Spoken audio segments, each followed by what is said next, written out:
It's Bry here, with the first installment of my level 60 hard mode guide. Located on the eastern continent, Abandoned Halls is the lair of 4 new bosses recently introduced in the Queen of Argon's patch. The Gatekeeper at the start of this dungeon, whose English name eludes me, is of the Reaper species, a fast-moving albeit slow-attacking giant lizard. The major mechanic of this fight consists of 4 pillars located in each corner of the room.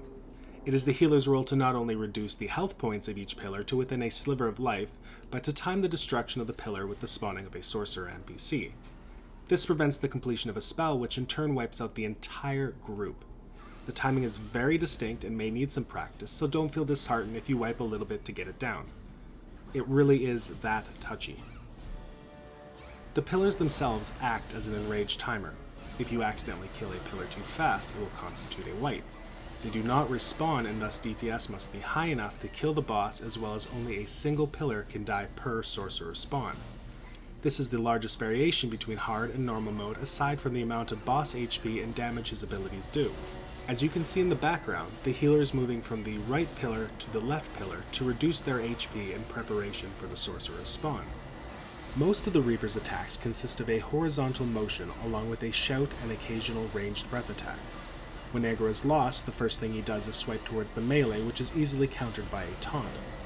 It is up to the tank and the DPS to continually stun lock during major animations, such as his leap attack, to keep him in one place. This is all to protect the pillars. The ability that causes most positional problems is the backstep leap. The Reaper will hop backwards and then dive and make 2 consecutive attacks on the tank. The advanced version of this will consist of not only 2 attacks during the forward leap, but a 3rd attack from the rear foot as it backsteps again.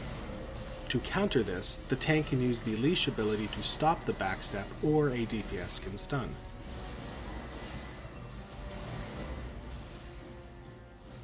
You're going to want to pull the Reaper to the side middle wall. The reasoning is to separate the boss from the pillars so the DPS does not inadvertently destroy them.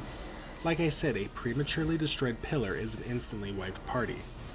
I prefer this location due to the transparency of the wall. I can clearly see my surroundings and the animation of the boss, which is highly beneficial. The remaining fight is a typical tank and spank, while the healer destroys the pillars at the appropriate times. Occasionally, the healer can ask for help if they were unable to bring them to low enough hit points, but this is a very dangerous maneuver due to a random critical attack destroying a pillar in a single shot, and consequently wiping the encounter.